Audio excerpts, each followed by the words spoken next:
guys. Okay, so my name is Bella. For anyone who doesn't know, welcome to my channel. Thanks for stopping by, and if you haven't already, I don't know what you're waiting for. Go ahead and hit that subscribe button and come on back next time for more. Okay, so today we are here to talk about my Dodge Challenger. I thought it was a better place to do it than in the actual car. I've had it for a couple of months now. This is like my dream car. It's a car I've wanted forever. Test driving is different than actually having a car and, you know, having it as a daily driving car and just learning the car and seeing how it is just driving it all the time. So yeah, I always love test driving it, but there are some things that I definitely realized after actually having it that some made me a little uncomfortable. I mean, right now I feel comfortable in it, but I had to get used to it basically. So I'm gonna let you guys know a few things that just some things I wish I would have known beforehand. So let's go.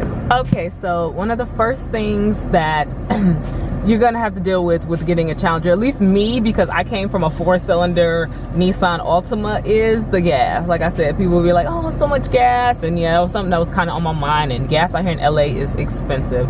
So I was like, do I want to spend all that money in gas? But yes, depending on what car you're coming from. If you're coming from already having a 6 or 8 cylinder car, it might not be a big difference. But if you're coming from a 4-cylinder like me, it's kind of like, woo! It's a little different. I would say in my car it takes about $50 to fill it up, around there. It's a Dodge Challenger SXT. It's just this is my starter Challenger, you know, so 6-cylinder. But yeah, it takes about, I would say $50, 50 give or take, to fill it up, you know, of course depending on what you already got in the tank. But yeah, somewhere around there. Another thing that I had to get used to was the size of the car. Every time I test drove it, I always felt so comfortable. Like, it's a very comfortable car to drive, at least for me. Like, right off bat, it's not like some cars I've gotten into where you had to kind of get used to it. But I felt like the Challenger, it was so comfortable. Like, it just felt like it was just made in a good way where when you get in, you can feel comfortable right away, at least me. I learned how to drive in like big cars, so I've always kind of been partial to big cars. At first, I was like, yeah, you know, I love that. But then after driving for a little bit, it kind of made me nervous. It was weird, I don't know why, but it's like all of a sudden out of nowhere, I started getting nervous and feeling like, oh my God, my car's so big. Like, you know how you go into a parking lot and it has the little, like you gotta pay the toll and you gotta go between the like pillar things, I don't know what to call it, and you're going out to pay, yeah, you know, they lift the thing up. Going in between there made me feel really uncomfortable for a while. It made me feel like, oh my gosh, it's so big, how do I have to swing out, you know, it just, certain stuff like that made me feel like, oh my God, my car is so big and it's uncomfortable. But I got used to it basically. Now I feel very comfortable. I know how to maneuver. It's not as big as it feels. Like I kept pulling up not far enough because I kept thinking I was gonna hit the front of the car, because I'm thinking like the front is so long, but it's really not as long as it seemed to me. So now I'm used to it and I have a better scope of like how long it is, because you know in the back you got the backup cam you have in the back, but in the front, you know, it's like I just have to hope that I'm not hitting anything. So I was being very cautious and not pulling up too close to, like, if it was like a wall or something. But now I got a better grasp of how long the car is, and it's not as big as it feels or it seems. So yeah. Okay, another thing, talking about the backup camera, like I would say get a 2015 or better, because those come with the backup cam. If you get under, you don't. If you get like a 2014 or less, you don't get a backup camera. And I feel like it helped me a lot in this car with backup camera. I've never had a backup camera before, but I feel like I need one in this car, because for some reason in the back window, I don't know, for some reason, like, I don't even know how to explain it, but you can't really see the back of the car in a way sometimes, unless you like kind of lift up, like, but you know, when you're backing up anyway, you will kind of like, you do this and you lift up a little bit usually, so you can probably see it, but it's not the best visual. It's not the best, I would say, backing up. That's probably why they put I mean, they put them in every car now, but I would say it's helped a lot. And for some reason in my back window, let me know if anyone else has a Challenger who feels like this, the rear window is sometimes hard to see out of at night. Like I don't know if it's just because of the tint and how it's tilted or something, but it gets really dark at night and I can't really see through it. So I really depend on my backup cam because it has like a night vision or whatever, so you can see out of it even at nighttime, but it's kind of hard to see out the back window sometimes. It's kind of weird. I'm just like, strange. So I'm just so glad that I have the camera because I really don't know what I would do if I didn't. And the 2015 and up are like more upgraded on the inside, and then the steering wheel and the gear shift, they're different. So yeah, I would suggest get 2015 and above. Another thing is the blind spot. I know a lot of people are curious about if there's a blind spot and how to deal with the blind spot. Okay, so there is a blind spot. I'm gonna be real with you, there is. I'm gonna show you guys really fast. Hold on. Ugh. Put the seat up. Okay. I don't know if you guys can see from my perspective. I'm gonna show you guys from my perspective. Like, okay, this is how I see the window right now, pretty much. The whole window is blocked by this seat. That's something that I would say watch out for. If you're like me, learning to drive, I was big on looking over my shoulder. Like, I'm not just going on the mirrors, I'm big on looking and seeing. So what if someone's sitting right there and they have the seat, like, it's easy for someone to completely block your back window. It's a very small window, you know, so it's easy to block it. So I would say either it depends on what kind of driver you are. All you have to do is just make sure you're checking your mirrors, and you kind of, you know, you could just kind of move when you look in your mirror to make sure, because if you just look at your mirror you might miss it, but if you move your head a little bit when you look to make sure you can see oh my gosh, Outcast, we don't want you right now. Yeah, you can't really see out that window just by looking over, so you want to make sure you use your mirror and move, like when you look, kind of move around a little so you can see the whole view, because if you just look you might miss, there's a blind spot. And also if you do want to look back, you just kind of have to, you know, give a quick, you got to go around, kind of lift up just to kind of see over there, but it's possible you can see it, you know, but just doing a quick glance you might miss it. So just make sure you just kind of move your head a little bit. If so, just be careful with that when you're getting over there. Some Challengers have a little blind spot detector where if somebody's in your blind spot and you're about to get over, it'll let you know, but mine doesn't.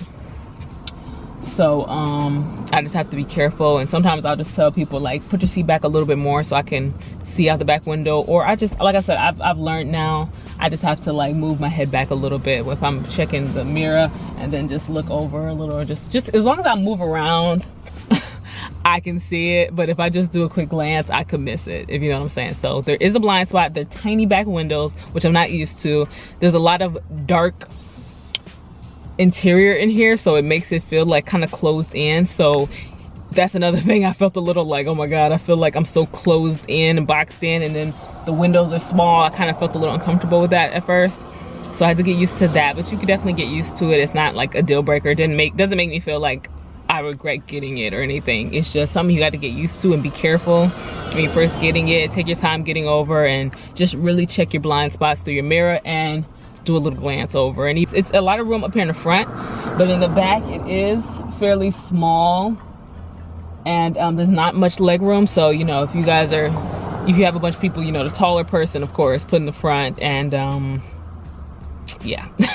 You can't bring a bunch of tall people in here because it's not gonna work. It's not. And of course it's a coupe, so you know, people got to get in through the back. You know, it's not a family friendly, if you got kids and stuff, car really. So consider that, I would say, if you have kids. I don't have any kids, so it's not the best for having people in the back all the time, but it could work. It could work because there is some space for kids. There's definitely enough space for kids, but you know, it's always better to have 4 doors when you're gonna have a lot of people in your back seat, of course. But no one is hardly in my car. If it's so, it's like usually just one person, so I ain't too worried about that. When you wanna just give yourself a little burst of windshield wiper fluid, let me show you. You know what I'm talking about when you do this. When you just give yourself a little windshield wiper fluid and wipe it down. You know, when you do that, at first I was like, At first I thought there was no windshield wiper fluid in my car, and I was like, or that it just didn't work, that mechanism was broken or something. I was like, dang, they didn't put any wiper fluid in, or is it broke or what? and usually when you just twist the wipers, it will shoot out. But this one, you have to push it in. Let me show you. Push it in, see? And that's how you do it. So that's something I had to get used to. I legit thought that, I don't know why, that all cars were just made the same and it should do it that way. But yes. Another thing is the bright lights. Okay, so you know when you turn your brights on, typically you just pull the lever towards you and the brights come on. Not in this car. In this car, and I thought my brights were broken for so long. In this one, you have to push it away from you to get the brights to come on, which is different, which took, I legit, like, I don't know why I just assumed that it just had to be made the same as all other cars that I was used to. So if something that you think is wrong with the car, it might just be you don't know how to use that part. So I would just say, I have never had a Dodge car. I guess maybe they make their stuff a little different. So yeah, that's something I had to get used to. Oh, I would say, another thing, the trunk. You don't have to slam the trunk. The trunk is big and it seems like you'd have to slam it, but if you actually just kind of let it down, it'll close on its own. So I was for a while slamming it, and I was thinking, like, you shouldn't have to, it's a newer car, you shouldn't have to slam anything. So I tried it out. I was just like, let me put it down easy. So I just kind of let it down and it pretty much closed itself. And I was like, oh, I've been slamming this trunk for this long and it goes down by itself. So you don't have to slam the trunk. It will go down on its own if you just kind of sit it down, put it down. There's a lot of settings and stuff on the car I'm still learning. So give me some more time. I'll come back and make another video. But those are some basic things that I would say that are important to know before you get the car. Definitely know you're going to be spending more on gas, depending on the car you're coming from. There is a blind spot, but it's not unmanageable or not where you can't see over there. It's not completely blind, but it can be there can be a blind spot depending on how well you look. It's big, but it's not as big as it seems. I would definitely, like I said, recommend getting one that has a backup camera. And what else?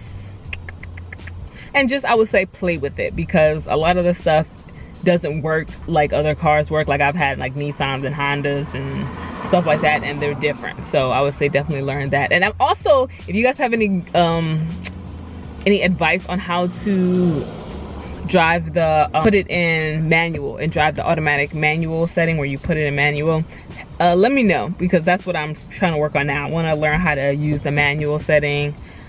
Yeah, because I just think it's there. Why not learn to use it? Maybe take a little, you know, a little pressure off my brakes and stuff. So if you guys have any advice on that, let me know.